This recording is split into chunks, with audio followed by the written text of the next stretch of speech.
Today is June 2nd, 2026. I'll be going over today's price section. Ended up taking one trade that was a break even trade.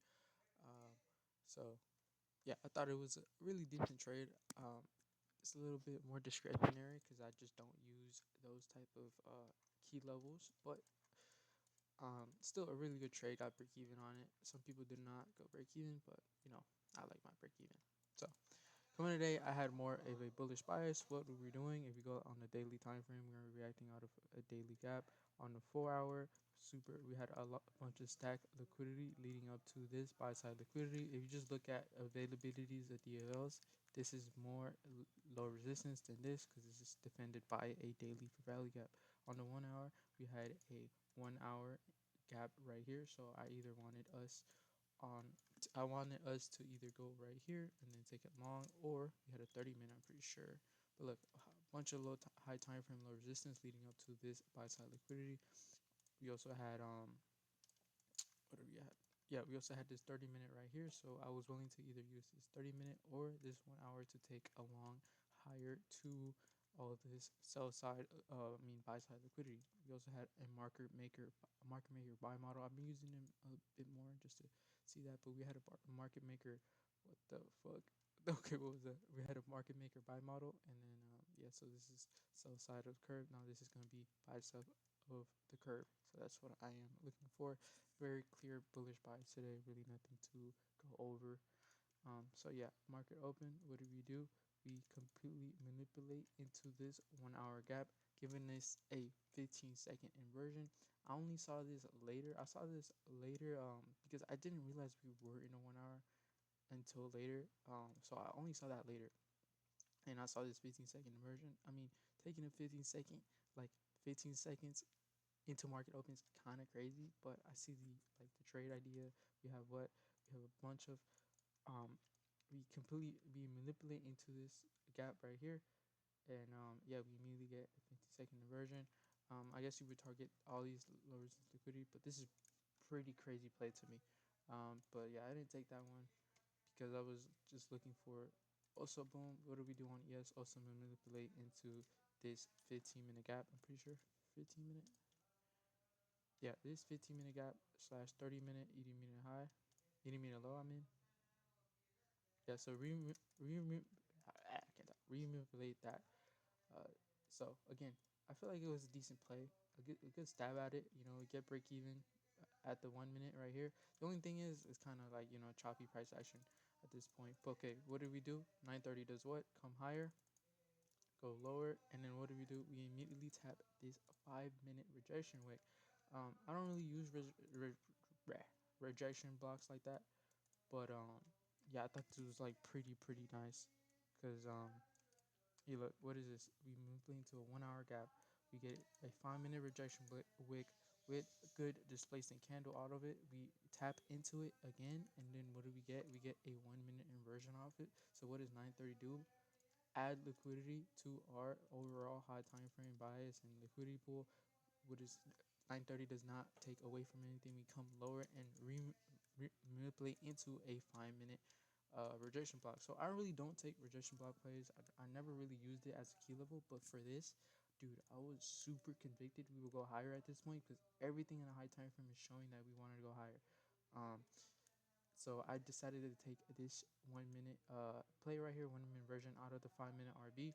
Also, what made me more convicted is we perfectly respect CE of the wick, turtle swooping and closing above CE. Another really good sign right here. So I enter a position long about right there, put my stop loss on the body, and I'm just really targeting this basically a 1-on-1, but basically yeah, I'm really targeting this 5 minute 80 minute low, 80 minute high, I mean, right here as my draw. I'm just targeting that as my draw. So there was two ways you could have played this. I decided to go break even early. Why? Because what we had ES right here already took your DOL right here. So this is my DOL. This is my DOL, and I told myself, like, if ES takes this, I'm going break even. Why? Because now this is a SMT. Now we SMT the target. I was gonna target. I mean, we SMT'd the target on my on ES, so I couldn't target it no more. Why? Um because ES SMT'd it, and at this point I really was like, okay, now this is a high chance of reversal because now we have what, an SMT. Now ES SMT'd my DOL. I could definitely see us coming higher and just dumping at this point because what, ES has now taken my DOL. Now at this point, I'm like, all right, bro. So once we had this push higher and we sweep this, I decided to go break even, and I immediately got stopped out at break even and went to TP, which is so unfortunate. I got stopped out at break even, but I thought it was a good break even. Why? Because ES took my target. That's the only reason why I decided to go break even.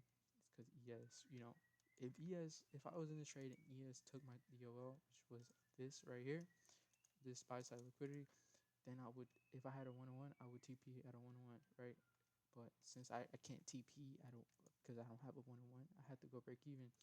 And I just got stopped out of break even. So it is what it is. I thought it was a really good play. I know some people. I know Blake didn't go break even. Uh, he probably had more conviction in this trade than me.